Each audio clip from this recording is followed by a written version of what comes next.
Welcome, everyone, to We the Parents podcast. This is episode 6, and I have very special guests, not only activists, but very good friends of mine, Mr. Kash Jackson down below, and Mr. Ted Bush. Also with Kash, we have Shane. Is it Shane Buffet? Did I pronounce that right? Bouvet. Shane, Bouvet. welcome as well. Bouvet. I want to say that right. So I want you guys to sort of introduce yourselves. I let all my guests introduce themselves because nobody knows my guests better than themselves. So Kash, Shane, why don't you guys go ahead first, and we'll get to Ted. Okay. So for those of you who don't know me, my name is Kash Jackson. A little bit of background on myself. I'm a 20-year retired Navy veteran, retired in 2016 honorably. And in 2018, I ran for governor of Illinois as a libertarian.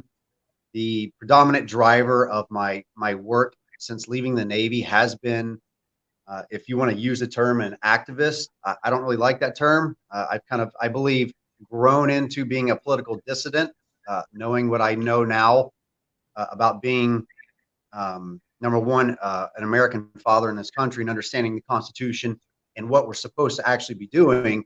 We are living in a very unconstitutional domestic policy environment in which we're losing a lot of ground to government, and government continues to chew away at our individual liberties. And myself and people like Shane and Ted there, along with yourself, Chris, are helping to combat that. So I am the founder of the Veteran Liberty Network. We are going to be a 501c19 veteran-owned and operated nonprofit media agency that will be the backbone of our foundation. We'll be recruiting veterans and capitalizing on their training to train in alternative media with which to combat the anti-liberty government that we're dealing with and the anti-liberty media that we're dealing with. Well, Kash, why haven't we been able to get this message? I was involved in the process of HB 2992, which is the right to first refusal. Bill number HB 2992. That was my first involvement. That was in Illinois, right? That was in Illinois. It was a historical monumental bill. I'm friends with President Donald Trump. I did a lot of social media towards this campaign and national campaign as well. So. Absolutely. Oh, and we're both alienated. Awesome. Well, yeah. You know, yeah. Mine more so than his. Yeah. He still gets to see his son. And I've not seen my daughter in over 3 years. I lost contact with her whenever Judge Joseph Salvi of the 19th Judicial Circuit broke federal and constitutional law. He reopened my case while I was running for governor. And he severed contact with my daughter after I had removed my case into federal court. So a lot of people will say that, well, you know, no judge is going to sever contact with your child for no good reason. Right. You must have a criminal background or something. And we're trying to dispel and break down these stereotypes. We're not isolated cases that we're experiencing real life trauma inside these court systems. And those of us who speak up and speak out suffer reprisals under the hands of judges that aren't being transparent. They're not being supervised, and they're certainly not being disciplined for their systemic human rights violation. These are human rights violations we're talking about, by the way. This isn't just some, like, we're angry dads here, right? I really want to cast a larger light on this, that what they're doing to dads and to our society, it's inhumane and disgusting, and we should call it for what it is. Yeah, I mean, we've normalized this. And then Ted's my attorney. Ted, you want to go ahead and introduce yourself? Well, okay. My name is. Got to hear from Ted, right? Yeah, my name is Ted Bush. I am Kash Jackson's attorney. That's one of my claims to fame. I actually have a background in Washington. I lived in Washington, D.C. for 15 years. I worked for a U.S. congressman from Illinois for 5 years. Then I left and I lobbied the government. And Shane Bouvet will appreciate that beginning around 2005, Dr. Peter Navarro, Curtis Ellis, a number of us, Michael Stumo, started really working hard to reform our trade laws. Charles Bloom is another one. Lots of people. 10 years before Trump, we were the ones trying to get our trade deficit and our manufacturing base back. So I spent a few years lobbying Congress, working with U.S. senators, U.S. congressmen, advancing legislation to take on China. And then I went to law school, and then I moved to Illinois. And upon moving to Illinois, I became familiar with our family law system. Mm. And, working in the swamp in D.C., as they call it, was nothing compared to Cook County domestic relations courts. I wasn't ready for it.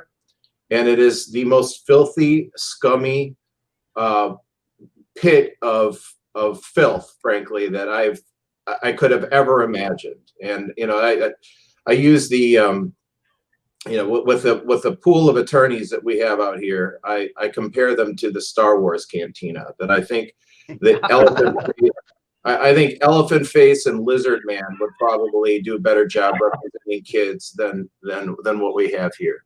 So that's sort of been my experience. So I was sitting on the couch in maybe March of 2018, maybe earlier, with my former girlfriend, and we were watching the NBC4 debate.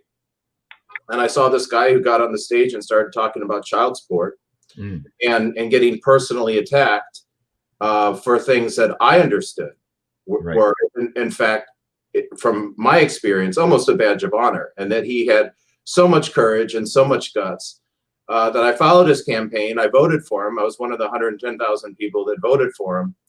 And when the election was over, I think it was August of 2019 or so, I reached out to him, like so many people reach out to him. I reached out to him, but I told him, I said, Kash, I want, if you need help, if you need me to appear in Lake County for you, I'll do it. And so I did. And what a story we have. I mean, we've sort of had a whole lot of nothing, but a clear series of state law and federal law violations that they sort of ebbs and flows. But if you want to talk about an incompetent system for the next 45 minutes or so, Kash's case will give you plenty of material. Yeah, well, I mean, let's dive into that a little bit. Obviously, we want to share some detail, but we want to keep the show within an hour. And there's literally hours, if not days, worth of conversation that we could have, and we can do this again. Which I tell all my guests, we try to do what we can in an hour. So, Kash, sort of, I know most of your story as does Ted and Shane. Why don't you've done plenty of interviews, so give us a snapshot summary of how you got here and how you, me, Ted, and Shane are sitting here today after. I mean, it's been almost 3 years for me, and this journey started a lot longer before for you guys. Right. So. It is a very long story, but in the interest of kind of shortening it up for the show here, I am twice divorced, which really isn't unusual for people who have spent 20 years in the military. It's a very difficult life. And, I wed young with my first wife. I was 19 years old. I was just a very young, ignorant, young man. And, but either way, we had a son together, and I have contact with that son and paid child support on that boy, and I love him to death. Today, as a matter of fact, is his 20th birthday. So I want to wish my son Colby a very happy birthday and tell him that Dad loves you and I'm proud of him. Wait, did you say it was Colby's birthday today? Yeah, today's my son's birthday, Colby. Yeah, today's my son's birthday. Did we know that? I don't think we knew that. Dude, it is my son's 8th birthday today. And he lives in North Carolina. Isn't that wild? No shit. Oh, yeah. That's awesome. Yeah. That's awesome. Yeah, that's great. Well, I didn't know our sons had the same birthday. Yeah, I didn't either. So that's pretty awesome to discover. Anyway, so I remarried. I met somebody, and we always hear that line of, well, choose your spouse better. I thought, not that my first one was bad. We were just young, and I was still really young whenever I married my second wife. And I wanted to be married. I wanted to have a family. And I chose a woman that was an occupational therapist. She had a great career.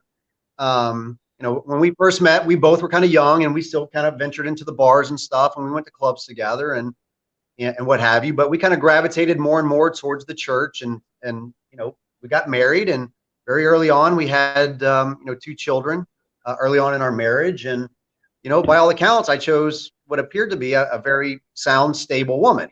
Right. Never in a million years would I dream or would I risk marrying somebody I thought would ever keep me from my children for years. I mean, Right. we don't just sign up and go, yeah, I think I'm going to marry somebody and commit the rest of my life to an individual that I think might take my children from me for the rest of my life or their life. I could use some help. Right. But regardless, my military career was difficult. I did make some choices in my career that placed incredible strain upon my family. My deployment cycle, I was gone a lot. I was doing classified research and development. Whenever my daughter was born, she was 3 months old whenever I first got the radio message traffic. My officer in charge and our senior enlisted leader, Master Chief Ariano, they came and woke me up in my bunk.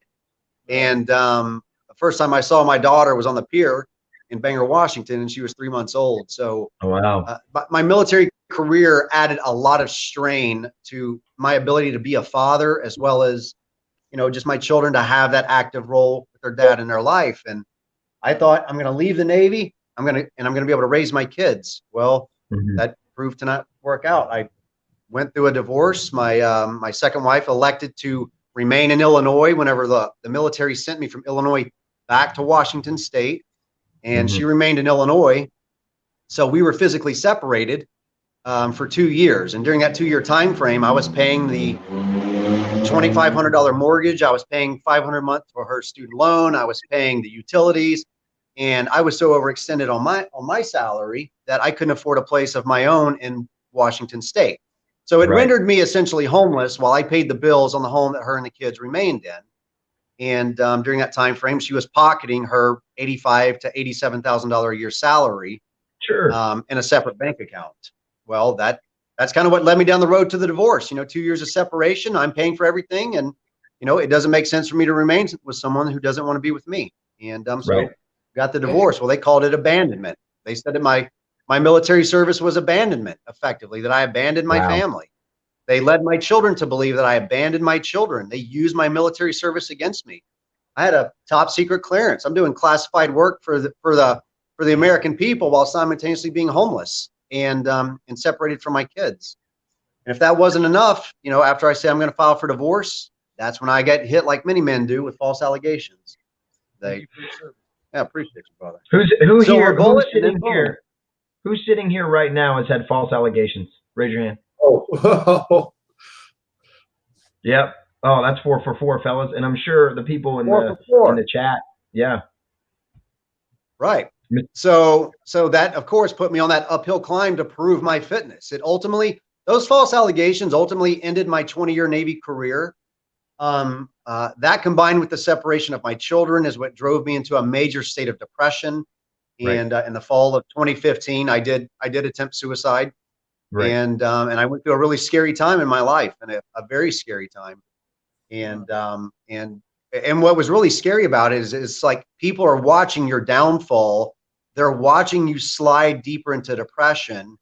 And these are all warning signs that people need to be aware of. And these family law courts and the separation from the children, false allegations, destroying careers. They are emasculating us as fathers in America. They are destroying masculinity. They are implementing, this is social engineering at its finest to massively spread social welfare schemes to where the state comes in is the ultimate protector and provider. This is the pathway to communism, and I believe that this is the pathway that our nation is going.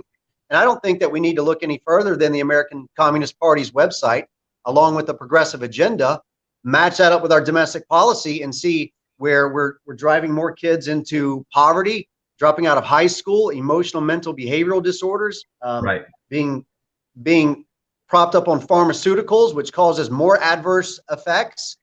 Fathers being demonized and thrown into debtors' prisons. And I mean, it's insanity that we're dealing with. And it's time that we as men are really stepping up to the plate and saying, look, we got to put differences aside. We have to work together. We have to bring our networks together, put the egos aside, put it all aside and go, our kids are worth it and our country's worth it. And I think that's what we're all doing here today. Right. So, Cash, tell me what kind of advice would you give after your experience? Anything else? What would you give? What kind of advice would you give to somebody who's thinking about having a family and being in the military? Absolutely not. Don't do Absolutely not.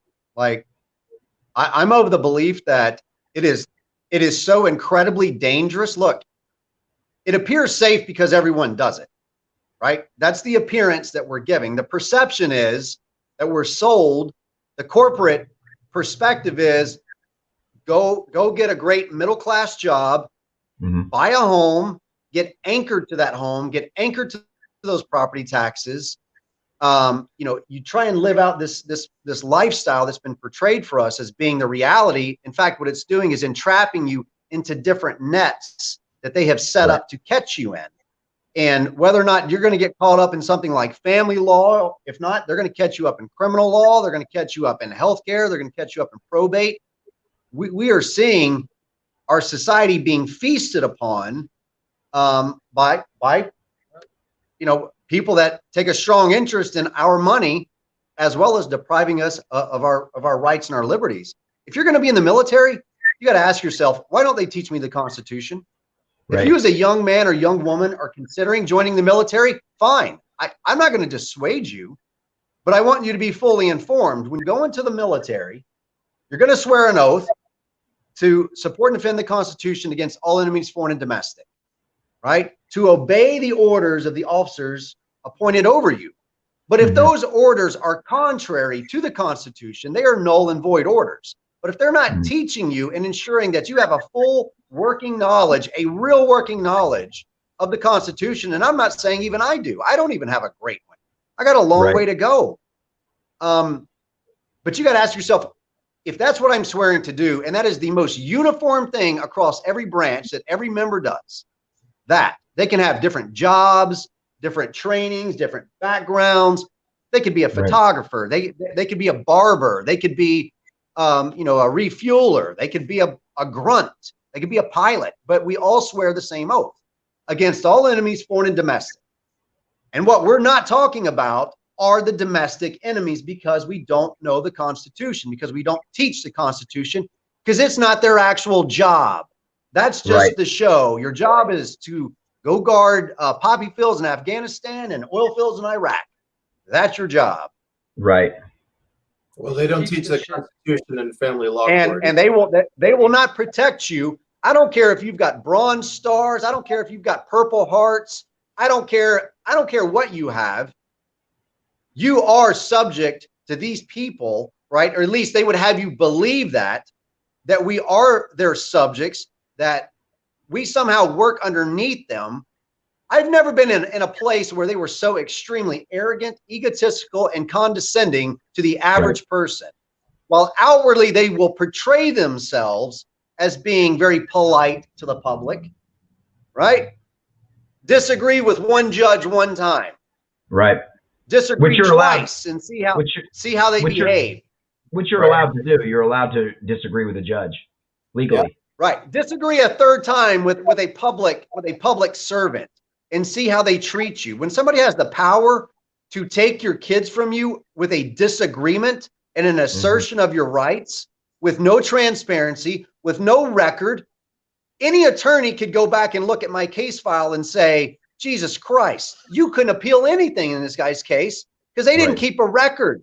If they didn't keep a record and they severed contact with my children, that's an outright denial on its face of due process. Basic layman due process. You got to have a written record for an appeal, right? Am I wrong, Ted?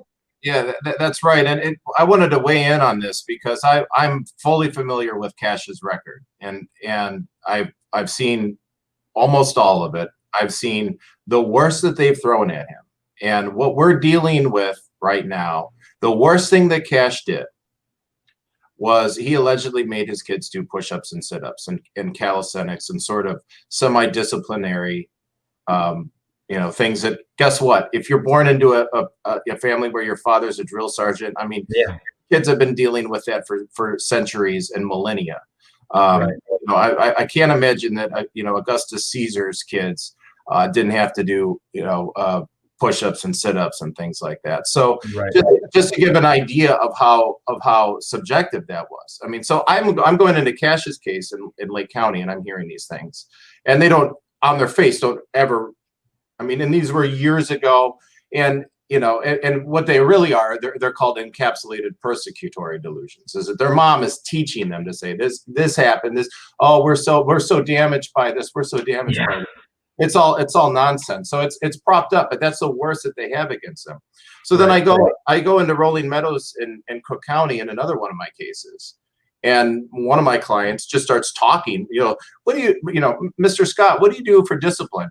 Well, sometimes I'll tell him not to do it. Sometimes I might have him do push-ups or sit-ups or something like that. And they think nothing of it. Like it wasn't like there were gasps and people were just like, oh my God, call DCFS, this guy's an abuser. That's how subjective it is. Is that what has absolutely happened to Kash is really, as he said, a series of retaliations, but also just a complete subjective. What these people do is that they will find anything that they can. They don't like your Facebook posts. They don't like what kind of food you eat. It doesn't matter. They will find something and they will glom onto it and they will drag it out and push that narrative as far as they can. And I've seen all kinds of things. I've seen parents. I have 2 clients that haven't seen their kids for years because they got into a dispute over cell phones. I can't imagine how many parents have been separated from children in family court as a result of cell phones, including me. I mean, that's, hey, you need to do your homework. No, Mom, I don't want to. No, Dad, I don't want to do my homework. Well, you get your phone, and then all holy hell breaks loose, and then emergency order protections enter the next day. I mean, that's the kind of. So how many years has it been, Kash, now since you've seen your kids? I have not seen or spoken to my daughter since March of 2018. Aside from there was one short interaction outside my son's football game that, I believe that her mother, after that encounter, she alleged that I basically forcefully embarrassed my daughter when there was nobody around. I was out on an empty sidewalk, and as I'm leaving, I see her walking up with my daughter.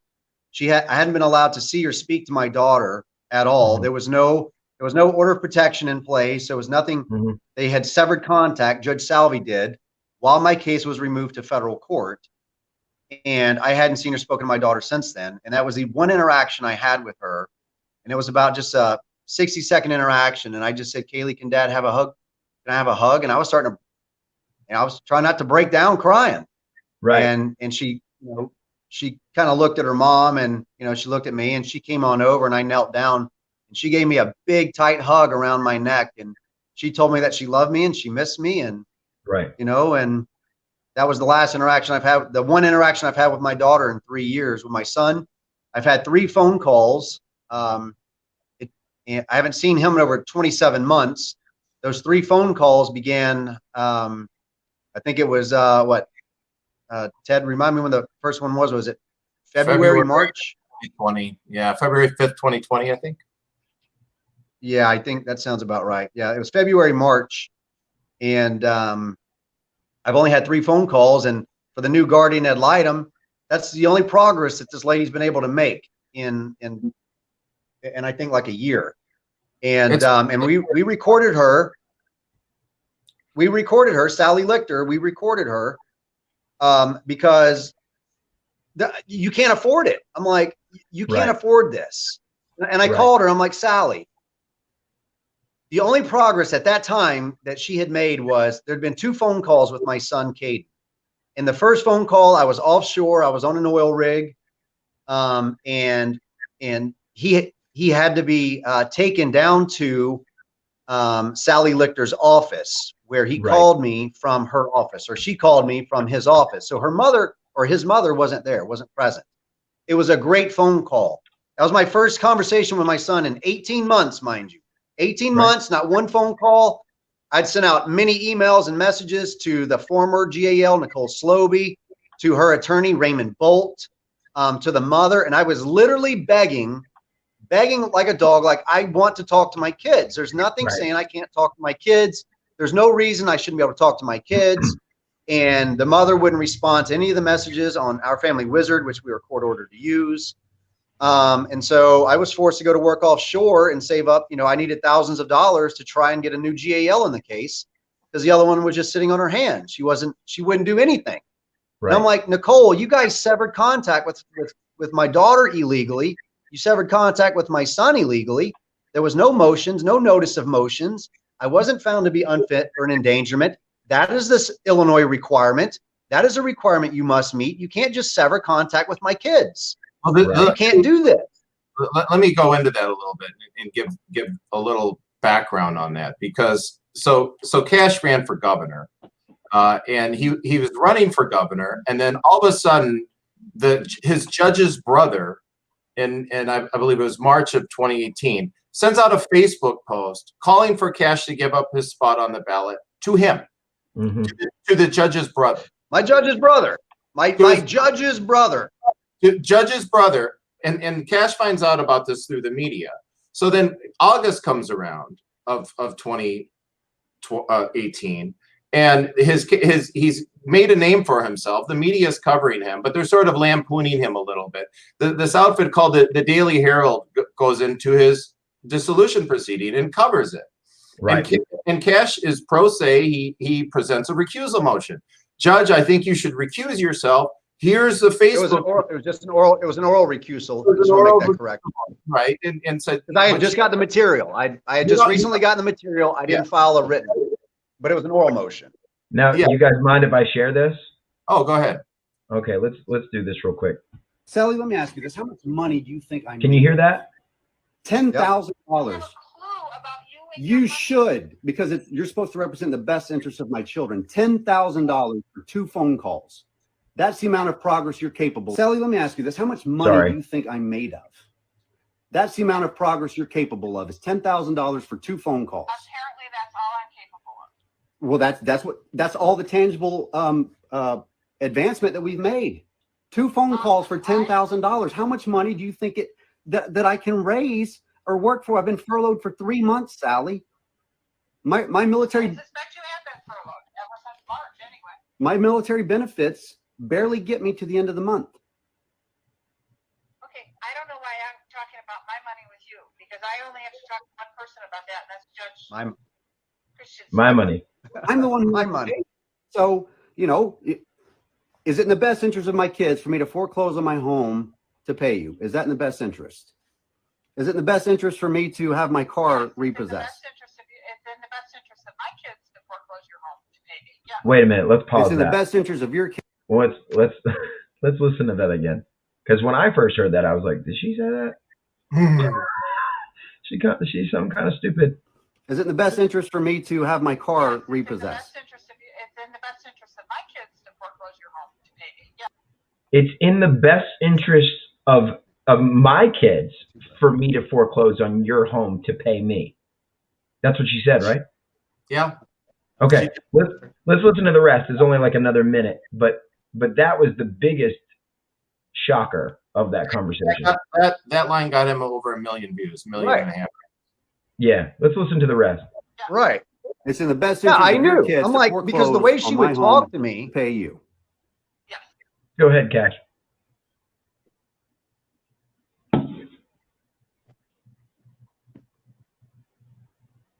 Maybe we should watch the rest of it. And that's the Yeah, problem I let's have watch with it. attorneys. On your home, but to pay me, yeah. And this is My time. and We're thi- not done with this conversation. I don't see this conversation being productive. Do you? Sally, I don't have the money for $10,000 for 2 phone calls. Just go ahead and say, Kash, go ahead and walk away because I know you can't afford me. Just say that. Just say, Kash, walk away from your son. You're never going to afford enough money to be able to pay me to have a reasonable relationship with your kids. And I'll just go ahead. I'm not going to say that. Those are your words, You- not mine. Well, you might as well, Sally. I mean, just be realistic. I don't make $350 an hour. I cannot work enough hours, 12 hours a day, 7 days a week offshore to pay you for this kind of lack of progress. I can't. Then you can make whatever decision you want based on that information. Yeah, so walk away from my children. This is a great I'm not model. telling you to walk away from Yes, your you children. are, because there's no other I didn't tell you to options. walk away from them in 2018. I didn't tell you to I walked away from the courts. And I'm not telling you to walk away from them in 2020. Of course you're not. Of course you're not. We only do everything to drag out cases to ensure that parents will never have a meaningful access Right. relationship with their kids. The state does not have an interest in this case. I've never been found to be unfit. There's no finding of unfitness, no motion to find me unfit, no nothing. So unless the state can prove a compelling reason for why it's denying me a relationship with my children, okay, you have an obligation as their attorney to protect their civil rights. Right. Their civil rights demand that. Oh, did you hear what she said at the very end? Play the very. Yeah. She don't have to protect her civil rights. You heard her. Yeah, Okay, let's play that right again one more time. A relationship with their kids. The state does not have an interest in this case. I've never been found to be unfit. There's no finding of unfitness, no motion to find me unfit, no nothing. So unless the state can prove a compelling reason for why it's denying me a relationship with my children, okay, you have an obligation as their attorney to protect their civil rights. Their civil rights demand that. Sally, let me ask you this. So she's saying that as an officer of the court who swears to uphold the Constitution, she's Not it. She's saying not it. She's a guardian ad litem. And by the way, what else is she paid to do? What is she paid to do?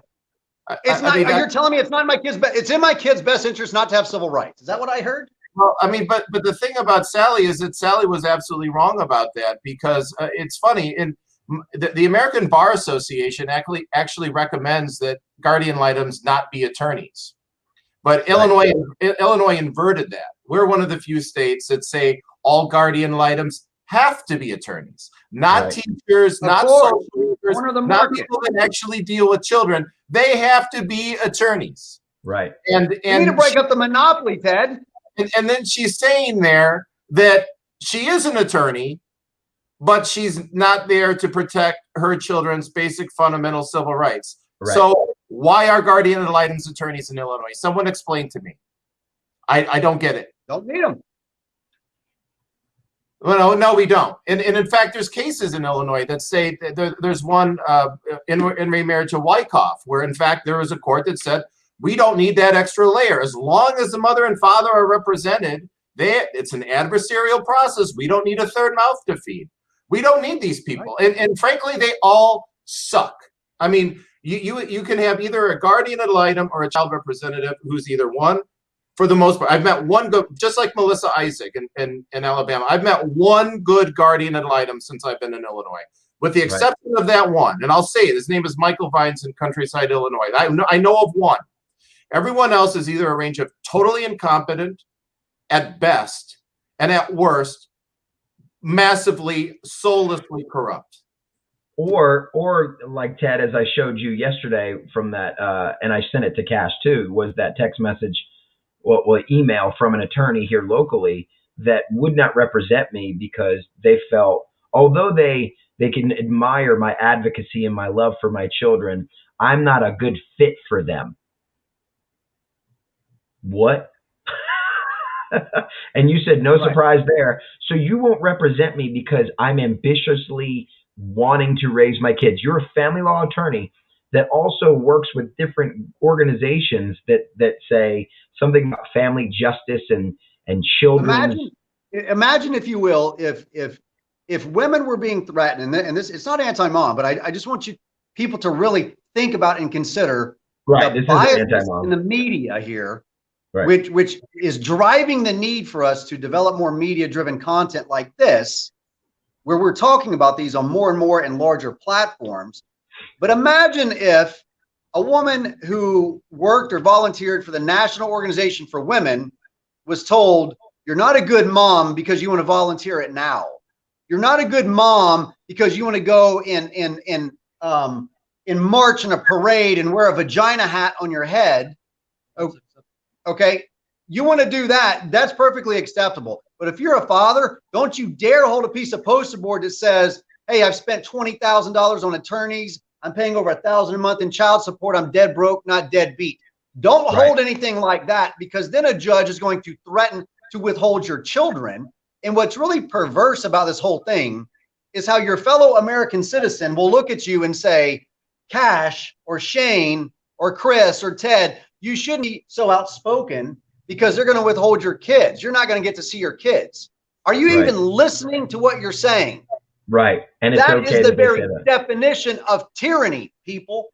If Right. somebody can withhold your kids, not in accordance with Illinois state statutes, not in accordance with the Constitution, not in Right. accordance with a clear and convincing standard, which is what is required before you can infringe upon a parental-child relationship, it Right. should be beyond a reasonable doubt, but they don't even get to clear and convincing. They're content to hang out down in preponderance, because preponderance is where all the filth of attorneys hang out that don't have any sort of a real legal understanding of the law and in protecting people's rights. They have an interest in protecting their industry. So keep Right. it at preponderance, separate children from fit parents, paint them all with a broad stroke of the brush on, you're all going to just get every other weekend because that makes it simple on us. We know, we don't even know if 50-50 would work, but we're going to say it doesn't work, even though we've Right. never even tried it in this nation, like Right. on a national platform. It's insanity what we're trying to wrap our minds around. And I'm trying to get through to people. Look, number one, stop saying I support you. Those three words are probably the three laziest words in the American vocabulary. I support you, right? It takes what? Not even a calorie to say I support you. Right. People like me, like Shane, like Ted, like Chris, all of us that are working and advocating, no, those words are empty on me. I don't appreciate hearing them from people that I've known for years. And I'll tell you this straight up. If I've known you for years and that's the best you've ever given me, knowing Right. that I've been struggling and fighting to see my own kids, I'm really hard pressed to call you my friend. Right. I would be hard pressed to call you my friend. If you're not out there and you're not fighting, like, I get it. There's men out there and you're out there fighting full time and you're going at it. You're doing your part in this. But for all those people who sit on the sidelines and the best that they got for each one of us is I support you, that's falling on deaf ears at this juncture for me. We need people who are active and involved. And there's sort of something there that I'm going to follow on, because I'm going to put on my activist hat a little bit here. There was a movie from, I think, 1999 with Warren Beatty and Halle Berry, I believe, called Bulworth. And there's a scene in the car where Halle Berry talks about how the civil rights movement, basically the African-American civil rights movement, got buried because they got deindustrialized. They lost all their high-paying single-wage earner factory jobs, and then they basically got into a lower poverty level, and they were too busy trying to eat and stay alive, didn't have time to go out into the streets. And you know, in our case, we're getting buried. I mean, I've seen people that have savings, $100,000, and it's gone. I mean, they take it all: counselors, supervisors, alimony, child support, Right. GDL fees, everything. 100 grand gone in 6 months. Gone. Right. Gone. And so the solution is, I mean, in order to keep an activist movement, is don't pay those sons of bitches. Don't do it. Right. I mean, if we really want to get together and change the system, we have a big sit down and we say, no, we're not paying to get extorted by people who are too stupid to even tie their own shoes. Right. Get some basic competence. I mean, they love to sue doctors. They love to sue, you know, hold all these other people to these professional standards. And these people, I'm going to hold that back on the F word. These people effing suck.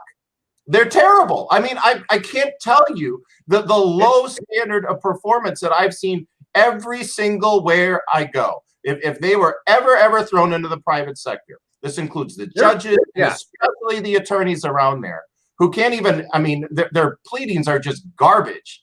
They would never, ever make it. They would be out on their ass so fast. So the answer is, so what we need to do as a group is to get together and say, get your act together. And until you do, we're not paying you. Right. That, I mean, that is an option. I'm of the belief that, look, and I think outside of the parental rights movement aside, I think that there's a strong argument to be made across our nation, right, that a civil protest of not paying an income tax is something that should be getting discussed on a national level, because we are funding a tyrannical government. Let's be honest. The executive department is not holding the judicial branch accountable. You can't tell me that they are when they release a judge from federal prison, the Pennsylvania judge that sold thousands of children. This man trafficked children from fit homes, from fit parents into a for-profit detention facility, got convicted, 28 years, went to a federal penitentiary in Florida, and they let the bastard out because he's high risk for COVID. Meanwhile, you still got Leonard Peltier sitting in a Florida federal prison who's been there for over 40 years. He's 73 years old, and we've seen how bad the FBI is. And I think that if we're not saying outright, if we're not just coming outright and saying and acknowledging these are some severe transgressions, and we should be real angry about it. Angry to we're moved to action. Well, why do you think they want to take guns away? Well, we know why. Because there's a lot of angry dads out there. That have been there's a lot of angry, pissed off fathers out in this country right now. At age 20, I started out $100K in debt. 20. Fighting your dad. Right. Age 20. Not with a college degree. We're talking about forgiving student loans. How about forgiving hundreds of thousands of dollars in legal fees while getting extorted trying to see your kids? While being forced to fight for your kids. Forced. By being forced. And we were growing, when I was growing up, I mean, I guess I'm 43 now, at last I checked. I grew up in the 80s. Everyone remembers the televangelists of the 80s. We had Jerry Falwell, Oral Roberts, Pat Robertson. They were all preaching at that time about the breakdown of the nuclear family, that the divorce rate and the fatherless child rate was exploding. And then the left looked at them and they said, "Oh, you people are just a bunch of backwards, country bumpkins." But whether they were right or wrong, the fact is that today we have a situation where we all know that half of marriages end in divorce. But let's add on top of that the fact that 40% of all children are now born out of wedlock. A lot of them on purpose. And the racial breakdown: 28% white, 56% Hispanic, 71% African American, 40% on total. So what happens when you've got 50% divorce rate plus a 40% unmarried birth rate?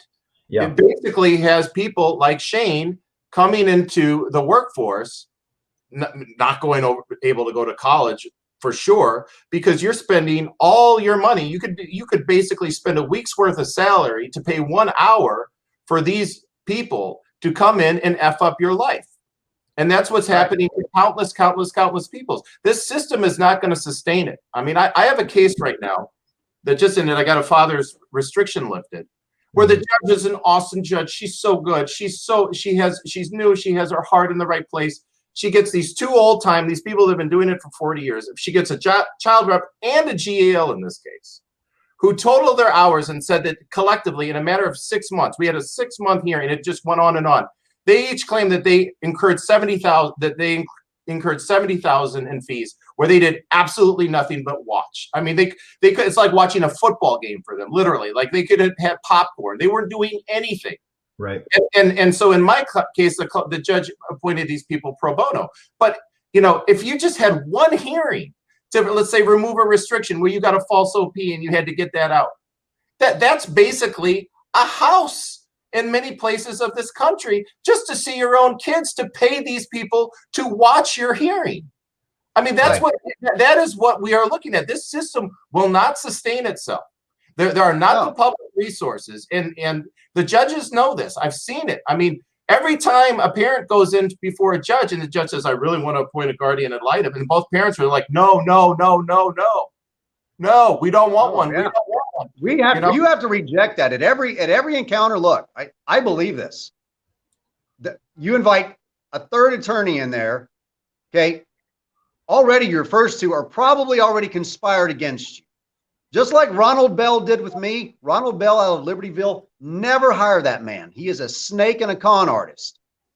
And they will rig that case behind your back. They will talk a good game to you, get $6,000 or $7,000, $10,000, $12,000 retainers. And the game they love to play is to take you all the way up to that very critical juncture where Are you talking about Jeffrey Levy? Oh, maybe it was Jeffrey Leving we're talking about. Because, I think that he ranks right up there with him. Tell them what they did about me, and drag you all the way down to the end, and then want to dump you right at a critical juncture. They might even want something from you. They might want like your access to Donald Trump, for instance. Yeah. They might Right. they might want to try and get some favor there, because we've seen that done in Cook County, haven't we, Ted? Yeah, Shane's got a really good story, honestly. I mean, maybe he can tell it. I mean, we have a well-known guy that I respect because he puts on so many damn commercials, and everywhere you go in Chicago, you're hearing father's rights commercials. But you know, Shane has an interesting story. I've heard it before. That guy's a leech. That guy is a leech. I tell you what, he's. I never experienced anything like it. He seeked me out at the Illinois State Capitol. Said, "Hey, I believe in what you stand for. I know you fight hard for your son. I'll represent you for free." I go to his office. He goes, "I'm going to do it pro bono," and then walks me back into his office and goes, "I will not represent you. I want all your contacts from Kellyanne Conway, President Trump, all the way down, because look at my office. I got where I was at because of taking pictures with Obama and advertising it, and I'm going to do the same by helping you out and by getting a picture with Donald Trump." Now, isn't that absolute disgusting and pitiful? That's Jeffrey Leving out of Chicago, who betrays himself to help fathers. Multi-million-dollar law firm. You can't talk to that guy. You can't hear him say the alphabet without $100. And you couldn't. Don't tell me that this guy. Look, I'm so sick of these attorneys that go out there and present themselves as some sort of father's rights attorney. Look, men out there, fathers out there. These are not father's rights attorneys firms. They might go in there and put up a great front, and maybe they even fight vigorously for you. Maybe they do fight vigorously for you. But if they are not also fighting to expose the corruption, if they are not fighting to highlight the malfeasance, the sheer level of malfeasance going on inside the judicial system, there's only a few attorneys I know, like Ted Bush, Melissa Isaac, Connie Reguli, Blair Dunn. There's 4 or 5, Stephen Johnson, Jeff Miller. There's about 6 attorneys out there. And I don't know about all of you, but I would love to see them come together and like a attorney superpower force and run a national a lawsuit against against the American Bar Association, the federal government. They can combine them all in there, as far as I'm concerned. Because I believe that they've conspired to deprive us of our rights. And Kash just touched on something very important there, and I think, because my thinking has evolved a lot on this subject in the last few weeks, where in the past I came at, because when you first come into this and you experience this, you're going to genderize your problem. You're going to say, this is a women problem against a man problem. But I've noticed this, and why I think what Kash just pointed out a really good point about, watch out for father's rights firms. And I came into this, I was thinking maybe I'll be a father's rights attorney, and I've completely just cast that aside. Because the fact is that men do this too, and if you're just picking a side on the gender, you're going to be picking the side of a gatekeeping father. And I've dealt with some of these guys, and these guys are idiots, and they hurt us. They throw all the other men into the same lot of basically people that have cluster B problems, antisocial, narcissistic, borderline, and some of these are just sons of bitches, and they're. The problem, and there are really good people, including some women who've stood up to the domestic violence industry that proposes this whole industry and all this getting rid of due process rights and everything, and saying, hold on, I'm a woman, I've been physically abused by this guy. What makes you think the abuse is just going to stop at the physical level, and he's not going to mentally torture me and try to take me away from my kids? So I've dealt with situations the way this is sort of how I've evolved. I represent several women and who have narcissistic gatekeeping men, and these guys are idiots. Mm-hmm. I mean, they are people that think that they want it all. They've got all this ego and all this testosterone. And I go to them, I text them, because I'm a father's rights guy. I've been through this. I'm giving them a fair warning.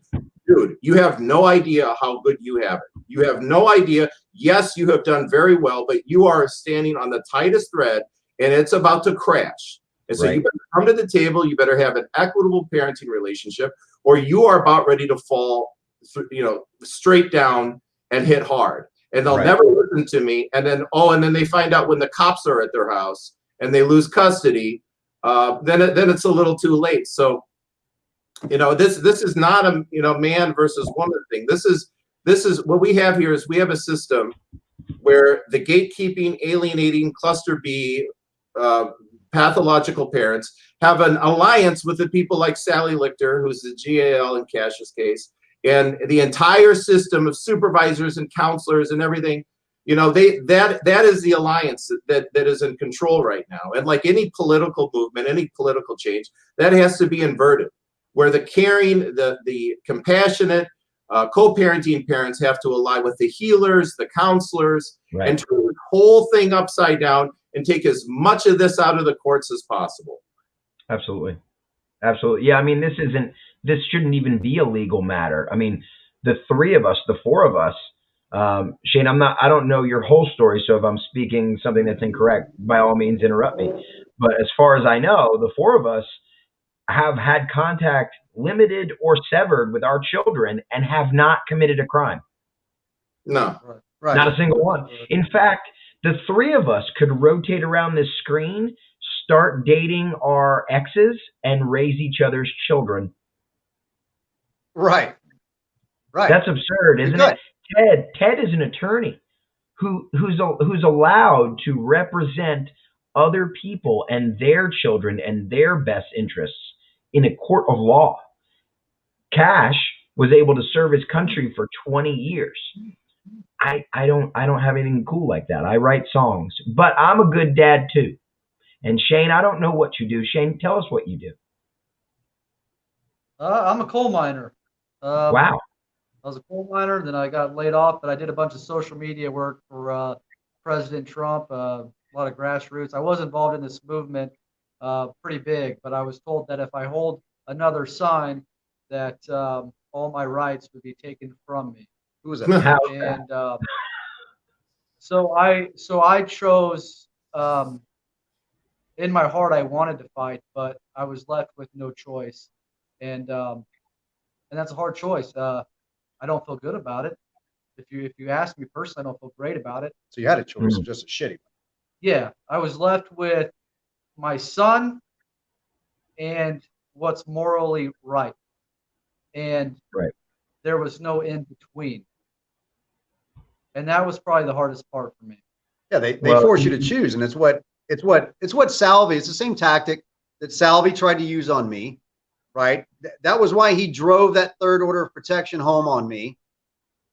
Whenever I began, I'd kind of began speaking out in my last year in the Navy, and so I would take a window chalk marker and write on my camper shell of my truck that I would love to take my kids fishing, but I can't because I only get 3 hours supervised visitation on Saturdays. Right. And of course, things like that, those little things of going, I'm going to educate people, I'm going to speak out. You're limited in what you can kind of do, right? You don't really know what to do because it's like, I didn't wake up one day and go, oh yeah, as soon as I leave the Navy, I want to hold pieces of poster board and go to rallies and talk to that was nowhere on my radar. Right.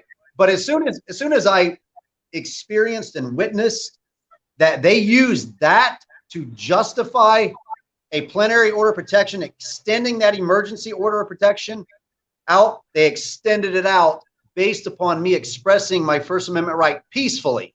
Right. And when I clarified with Judge Salvi, and his nephew, mind you, is one of the reporters for the OAN network, Alex Salvi, you'll notice his name pop up more and more because they own a lot of law firms in Illinois, and they're deeply embedded there in legislation and influencing what's happening there in the state. And my son's mom is third on the list of the Illinois State Police. They were making my visitation schedules with her number at the bottom of it. Mm-hmm. Visitation order. I was getting 4 hours a month for almost 2 years, and never even had a seatbelt ticket. Yeah, 4 hours. I mean, it's how can you humanely? And this is what I need. People that think that these are anecdotal, isolated cases. I want you to go sit in a courtroom. Just do yourself some sort of a citizen favor.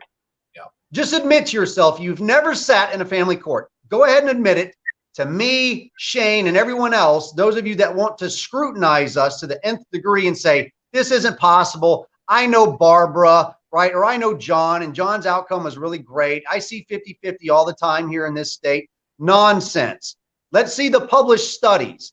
Let's see where we've got macro studies conducted on equal custody being handed out by judges. I don't believe that it exists. They're not tracking the numbers in most of these states. I think we've only got one state, Kentucky, right now, that's got some sort of a true 50-50. But I think that they've watered down again how easy it is to get an order of protection, and the domestic violence groups use that legislation to wipe out any ground that they may have made, because now they can just, with very low standards of evidence, simple accusations. Illinois is coming right on up with this. Right. Seize people's guns on arbitrary allegations with no evidence. It's insanity what we're facing, and if more groups and more people don't get involved, it's going to get a lot worse than what we're talking about right now. The truth is that Kash is a really big target, not just because he has a really big mouth and he's good at speaking, but he's got a pension, he's got a fixed income for the rest of his life due to the service that he had. Police officers. No, I don't. I'm supposed to turn over the whole thing. I'm supposed to turn over my entire military pension to my ex-wife who didn't serve one day in her life. So not only does she keep my kids from me for years at a time with impunity, nobody bats an eyelash at withholding a child from a father or a non-custodial. If you're a non-custodial mother, they get stereotyped as being crazy because society assumes that they're supposed to get full custody. And if they don't, society automatically defaults to, oh, there must be something wrong with her. They must have proved something in court that's wrong with her. And then, so she gets cast into the same group as us non-custodial dads, and, gets cast out from her family circle, her social circle. Her peers begin to look at her differently. Her church looks at her differently. But as long as you get full custody, and as dads, if you get full custody, I mean, you must have been married to the worst woman on the planet, right? She must have been a heroin addict, right? That is the social stereotype, but that stereotype exists for a reason, because the policies and practices are to reduce men to visitors, implement child support, make the state the protector and the provider, expand socialist platforms and programs, implement communism at some point in time in the future. Yeah. Republicans that support this, Republican judges like Judge Salvey that run right along with this, not only are they rhinos, they are supporters of communist doctrine, right? When you have made an arbitrary, faceless figure known as government the protector and the provider of the child, you have really transgressed into natural law, because now the appearance it is given to our children is that men in this nation are no longer important. Men are not responsible enough to make decisions. They have to all be yielded over to the mother. They are completely emasculating us as a sex across this country. And we've allowed feminists, we've allowed the National Organization for Women, we've allowed mainstream media and Hollywood to help perpetuate this propaganda that fathers are not needed in this nation, more beyond just a paycheck, and they can throw us right into debtors' prisons with no right to an attorney, no right to a trial by jury, strip you of your Second Amendment, and just go on, and nobody bats an eyelash over it. And I'm fed up and angry with the whole damn thing. I wanted to just, if I can, because Kash said something. Hold me down. The targets, what I see is, and I think we were talking about this the other day, Chris, is at least before COVID, where everyone's on Zoom, we would show up to court, and there would be some gangbangers. There would be some, I forget what the names of the gangs are, but clearly people that are not, the people that you would typically think get the target of government attention. Sure. The family law courts don't want to get near these people. Hi, Mr. So-and-so. How are you? All this wonderful treatment. Here, let an officer escort you out so you can go back to the locker and get your things. They're very nice to them. The targets are the people like Kash and people with fixed incomes, steady incomes. I've got a client two clients who are doctors. one is a nurse, and another one's an IT specialist. Another one's a disabled mechanic. All of my clients that I have are basically middle class, fit parents who many of them were separated from their kids for a long period of time over things that were provably false and not only just ridiculous, right? And trumped up. I have there's a case I have where mother got hit in the face by her daughter in a fight over the phone. The mother's the father's mother told the kid, if your mother tells you to do chores, punch her in the face. So she gets punched in the face. Wow. By her daughter. Calls the cops. This is in 2014. Calls the cops just to make a report because she's in a high conflict case. 15 minutes later, 3 Chicago cops show up at her house, interview the daughter, interview the mother. There's a police report that says one victim, mother. Mother got hit in the face, laceration on her lip. No report filed. Parties encouraged to go to counseling. This was September 20th, 2014. This nurse, registered nurse, has not had parenting time with her kids since that day, 7 years later. But every day she's allowed to go to work and help save lives. They went into court a month later and claimed that she abused the daughter. It was the child rep and the opposing counsel ganging up on this nurse because they knew that she would fight. And did she fight? All right. That's your example. That is a female nurse. And that poor one, then she got 2 years later, she gets breast cancer, and they used that against her, saying, claiming that she was trying to guilt her kids into seeing her before she was going into the operating room to get a mastectomy. That is the absolute evil that is going on. And that woman's name, the child rep who did that, her name is Mary Doheny, Doheny of Wessel and Doheny, which has created hundreds of victims. I mean, these are repeat sociopathic offenders, people that should be locked up. And I could go on and on. That's just one. Right.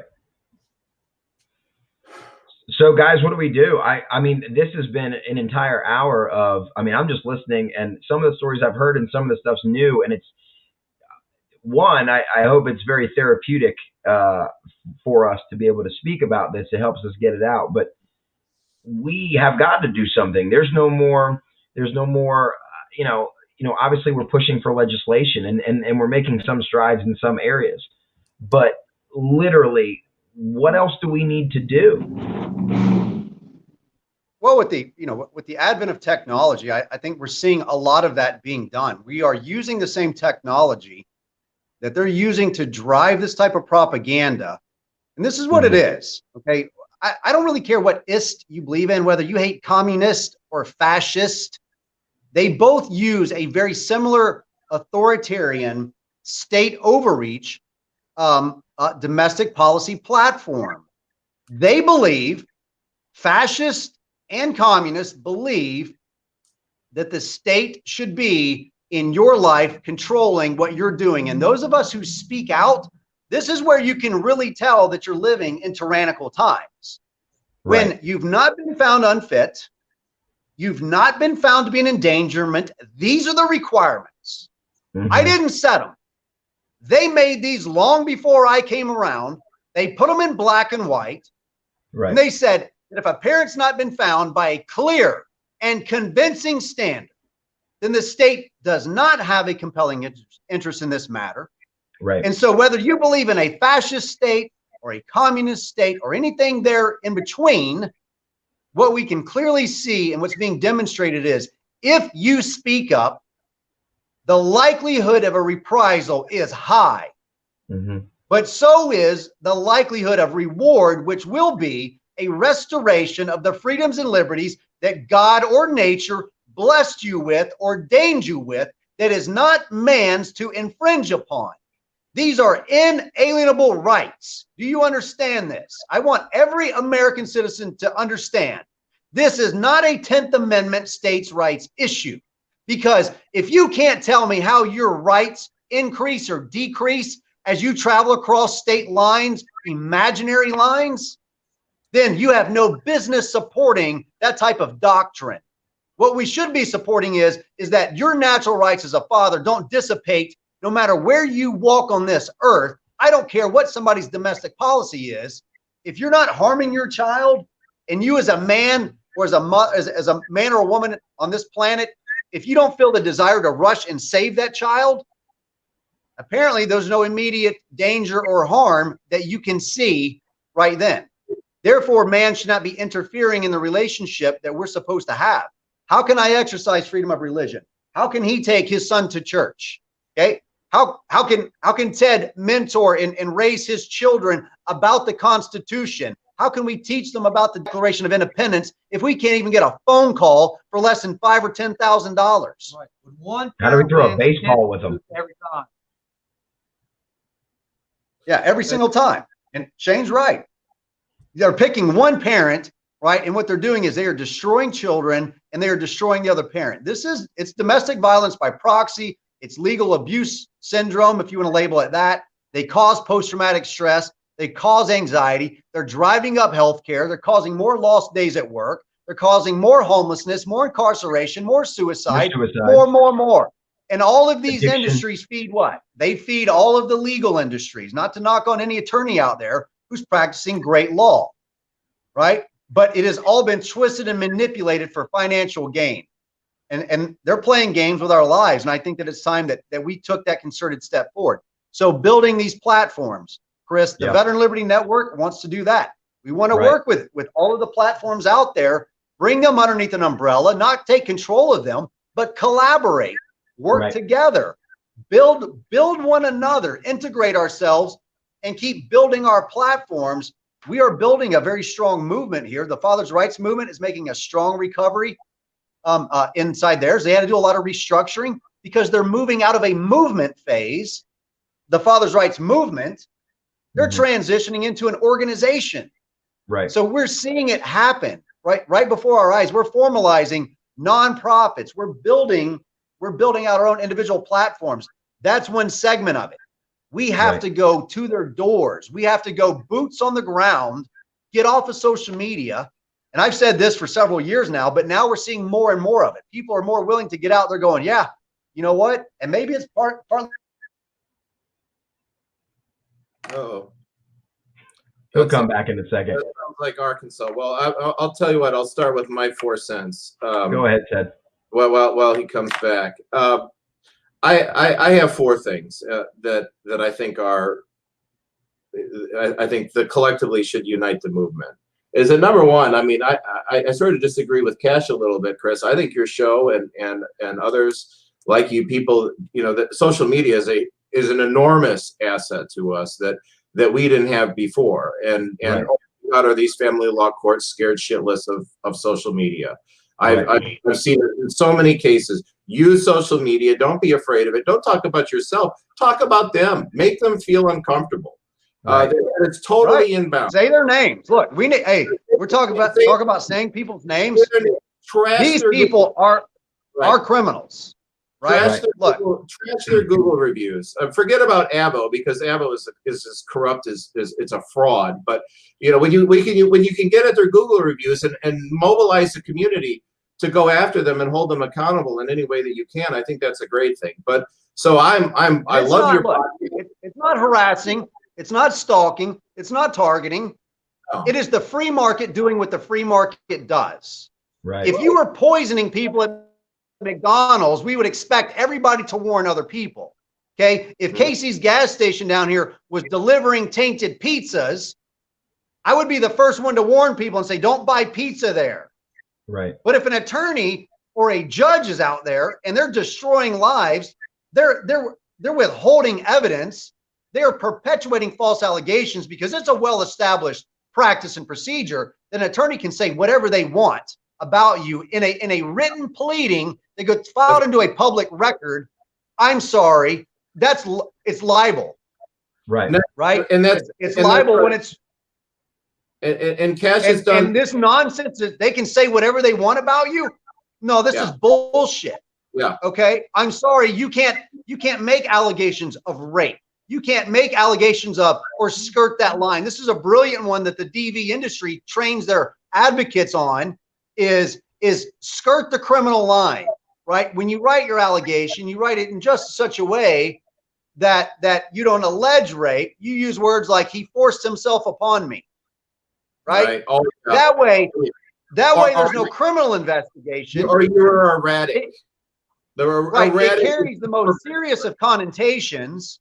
It carries the most serious of connotations, but it doesn't use the dirty 4-letter word of rape. So therefore, the state's attorney won't get involved.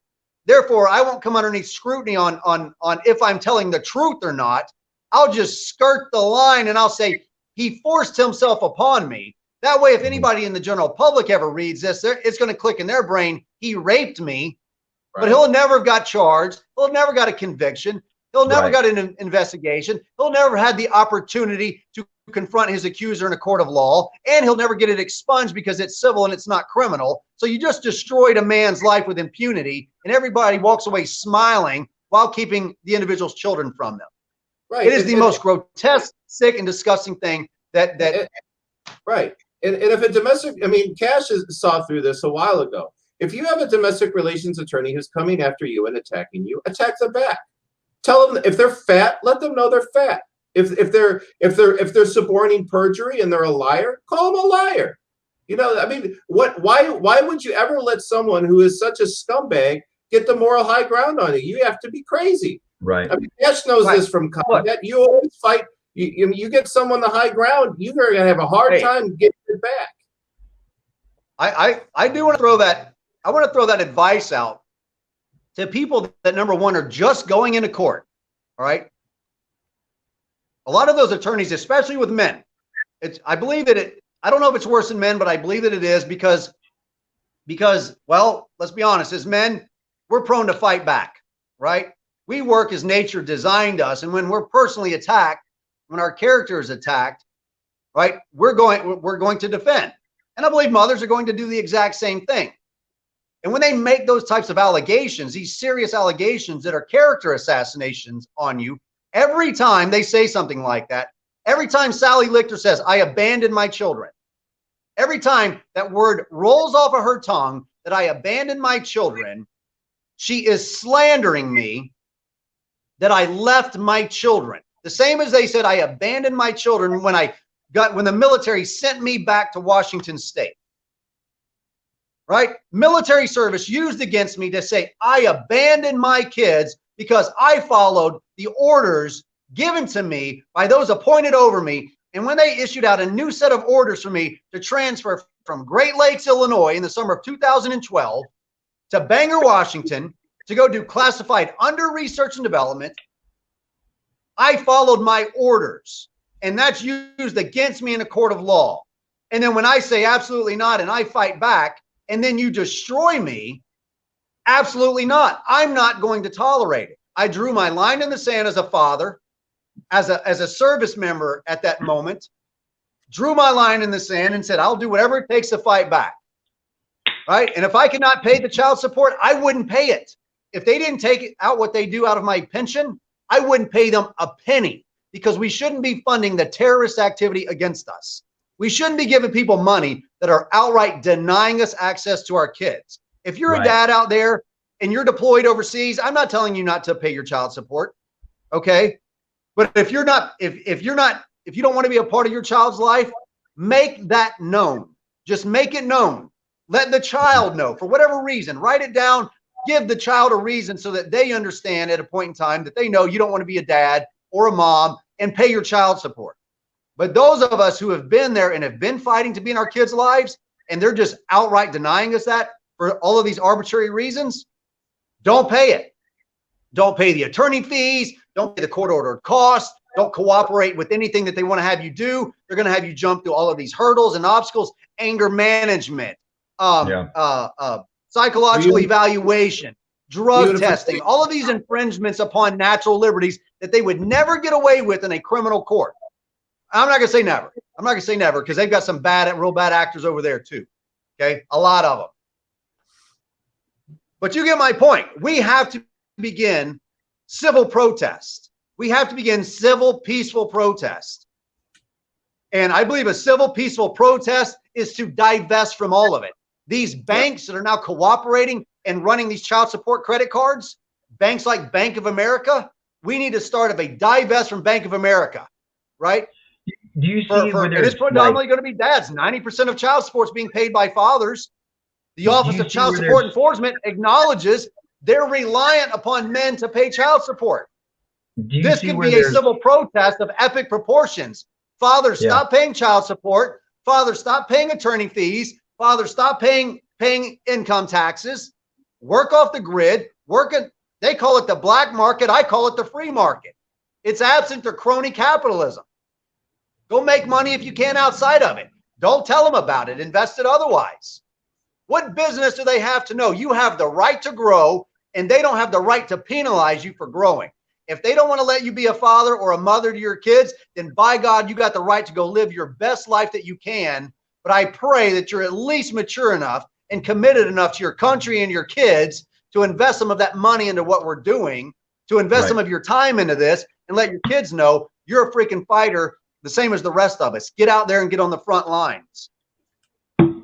So quickly, I don't know how much time we have left, Chris, but the four things that I have as far as what I think the priority should be is, number one, of course, shared parenting legislation. And there are great people that are advocating for it, like you, Chris, like all kinds of platforms, all the groups that we all know. We all respect the work that they do. They're all over the country, too many to name. So that's number one. Of course, always push that. And other legislative priorities. Number two, record. Okay. Everything. All right. Record every single thing. I'm telling you, if you are in a custody dispute, okay, and the health and welfare of your children is at stake, the law is throughout the jurisdictions. It doesn't matter whether you're a one-party consent state, two-party consent state. First of all, if you're a party to the conversation, you're not eavesdropping. But if the health and welfare of your child is at stake in any way, you have a right to record. Record everything. The people that know of these high conflict cases, including the courts. Okay, we have a case from the Seventh Circuit called ACLU versus Alvarez, which was from 2012, which said you have the right to record police. And guess what happened after that court case came down in 2012? Why did everyone start getting body cameras about 10 years ago, 10 years ago? It was very obvious because the police were afraid that everyone would be recording them. Right. So then finally, the police start getting body cameras. They're like, we need body cameras to protect ourselves. Right. Same thing that happened with courts. These courts aren't the courts that don't have electronic recording systems or threatening you. I want to stop just for a second here because there's something very important that happened in one of my cases, and it was Cash's case tied into this other one. This is a case called Enri, a minor child, AL. That came out of Illinois. And it was actually an unpublished decision, but now we changed our rules, so now it's persuasive. The Second District Appellate Court in Illinois said you have a right to object when a judge asks you if you're recording. Okay, meaning, we get little things here and there along the lines, and no one knows about this. Right. So I have an appellate court in one of my cases saying that in order to preserve your right to record, if a judge asks you, are you recording? You say, objection, Your Honor. Okay, you gotta object. That's one way to, so recording court, okay? Anyone who tells you that you can't record a court proceeding, that especially a hearing like a status call when you're just doing ministerial stuff, or, as long as you don't have a child on the stand, as long as there isn't any risk of any witnesses being intimidated at all, like in criminal cases, they don't like recording court because they're afraid a witness is going to get shot.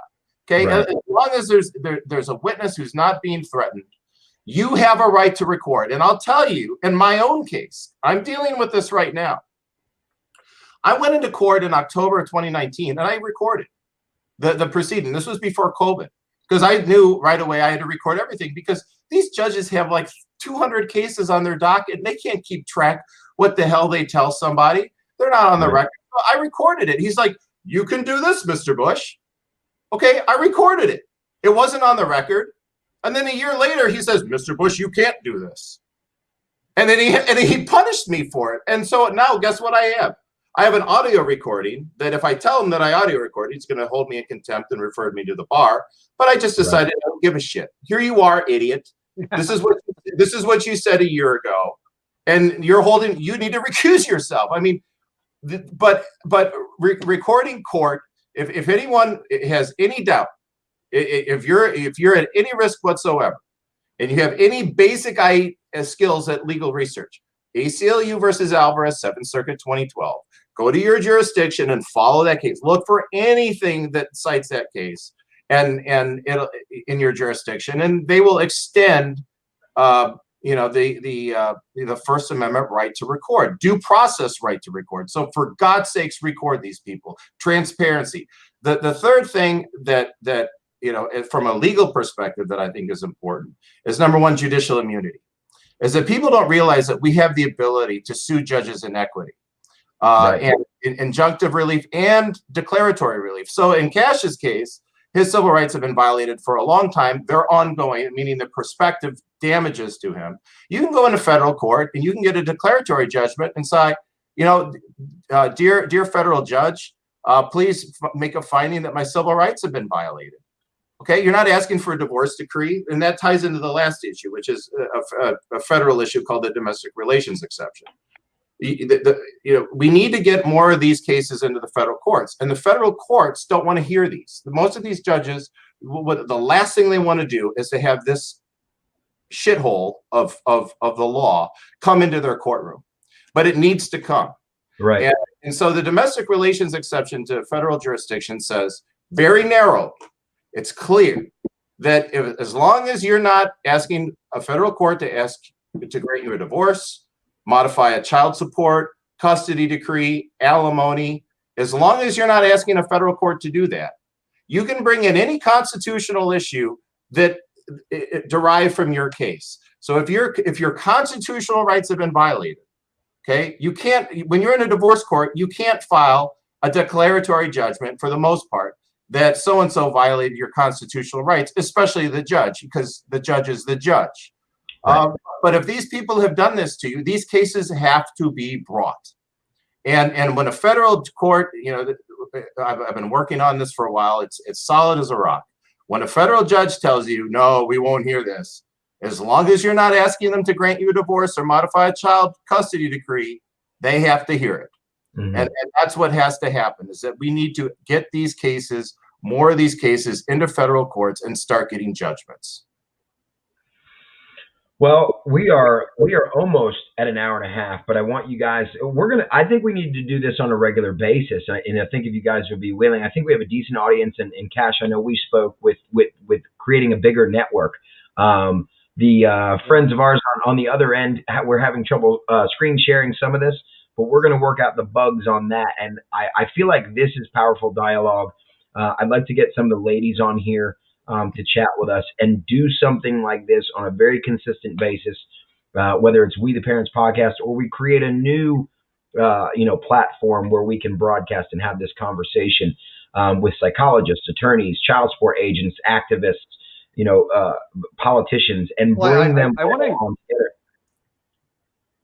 I'd like to encourage people, Chris, to begin developing their own, if they haven't already, professional. Get StreamYard links, right? For those of you that want to be more involved and you want to get out there and you want to have these conversations, you want to be a part of the dialogue. Look, we want you, people like Lara Thompson, Joellen Mack, Sherry Palmer.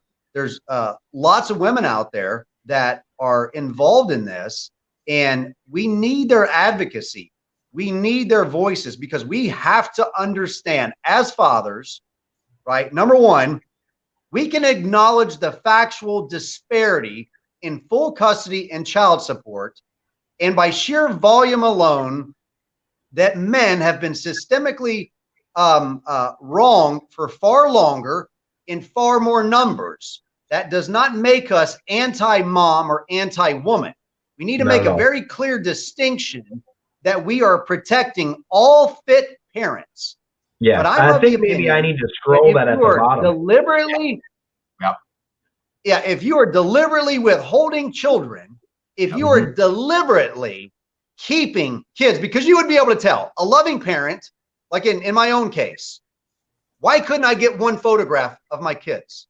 Why couldn't I get one email in 3 years just telling me, hey, I thought you should know our children are doing pretty good in school. I thought you should know that Kaylee did great in this. I think that you should know that your son's struggling with this issue, something.